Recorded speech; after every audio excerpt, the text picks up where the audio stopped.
মৰাণৰ এখন ব্যতিক্ৰমী বজাৰ য'ত বিক্ৰেতাৰ ৰূপত স্কুলীয়া ছাত্ৰ-ছাত্ৰী ঘৰত উৎপাদিত শাক-পাচলিৰে ভৰি পৰিছে বজাৰখন। বজাৰৰ শাক-পাচলি ক্ৰয় কৰিবলৈ ভিৰ কৰিছে বহু লোকে। কোমোৰা, শুকতি, কাঠফুলা, কলডিল আদিৰে উভৈনদী এই বজাৰখন।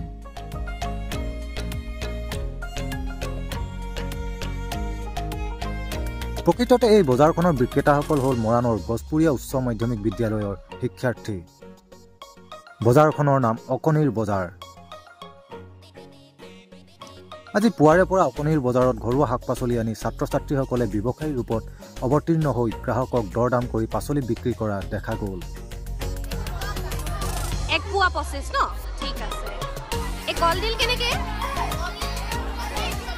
40। কম নহব নেকি? কম নহব।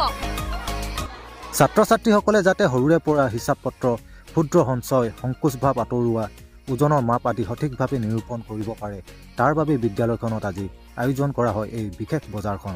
চলা নাই? কম হ'ব নেকি অকমান? অলপ কম হ'ব নেকি দাম? নহব। শুকতি কৰ এইটো? 60 টকা। ঠিক আছে বাৰু দিয়ক।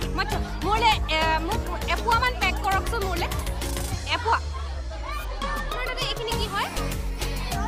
ৰদৰ ঘৰৰ নে? কেনেকে?